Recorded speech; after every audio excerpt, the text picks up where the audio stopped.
Activité orale, niveau troisième année de l'enseignement primaire, unité didactique 5, semaine 1, thème l'eau et la vie. Objectif, informer sur l'importance de l'eau. Séance 2, école, secteur scolaire, Le Blalette.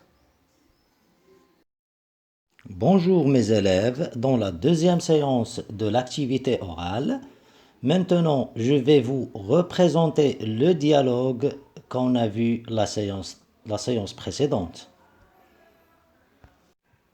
Un enfant avec sa maman dans une galerie. Dis maman, la goutte d'eau voyage?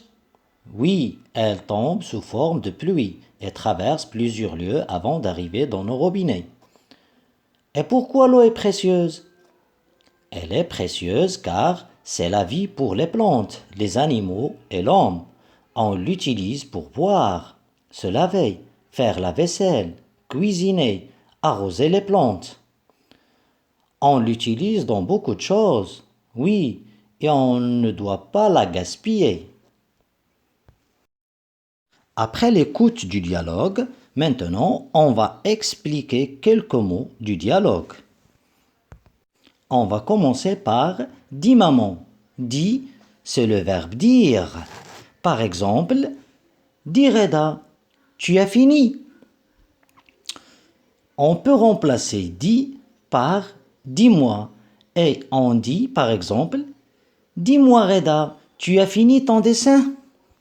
Alors, les deux expressions « dis » et « dis-moi » signifient la même chose. Maintenant, passons à la deuxième expression. La goutte d'eau voyage.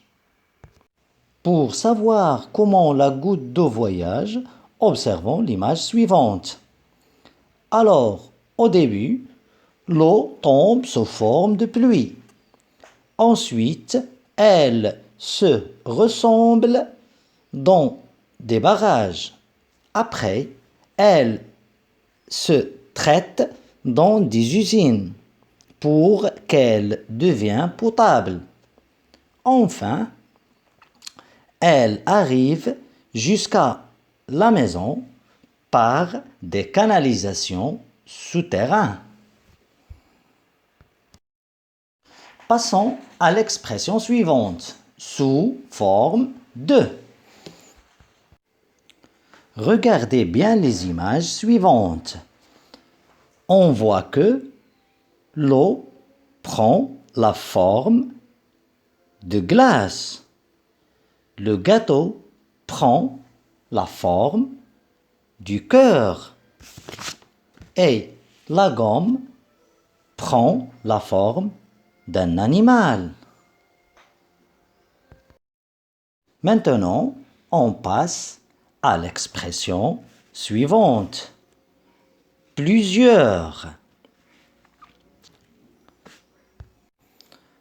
On dit par exemple « plusieurs enfants sont dans la cour » ou « un enfant est dans la cour ». Alors, plusieurs signifie beaucoup.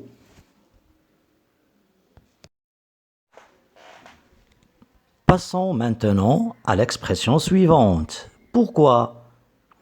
On utilise cette expression pour poser une question et à s'informer. Par exemple, pourquoi tu es en retard? La deuxième phrase, pourquoi tu n'as pas fait tes devoirs? Maintenant, on passe à l'expression suivante, précieuse, car. On dit l'eau est précieuse, c'est-à-dire elle est très importante. Par exemple, la nourriture est précieuse car sans nourriture, on peut tomber malade et mourir. Maintenant, on va voir une autre expression. Gaspiller. Gaspiller, c'est-à-dire mal consommer ou mal utiliser. Par exemple, Laisser l'eau du robinet couler beaucoup de temps, c'est gaspiller de l'eau. Maintenant, on va répéter le dialogue réplique par réplique. Dis maman, la goutte d'eau voyage. Dis maman, la goutte d'eau voyage. Oui, elle tombe sous forme de pluie et traverse plusieurs lieux avant d'arriver dans nos robinets. Oui, elle tombe sous forme de pluie et traverse plusieurs lieux avant d'arriver dans nos robinets. Et pourquoi l'eau est précieuse? Et pourquoi l'eau est précieuse? Elle est précieuse car c'est la vie pour les plantes, les animaux et l'homme. On l'utilise pour boire, se laver, faire la vaisselle, cuisiner, arroser les plantes. Elle est précieuse car c'est la vie pour les plantes, les animaux et l'homme. On l'utilise pour boire, se laver, faire la vaisselle, cuisiner, arroser les plantes. On l'utilise dans beaucoup de choses. On l'utilise dans beaucoup de choses. Oui, et on ne doit pas la gaspiller. Oui, et on ne doit pas la gaspiller.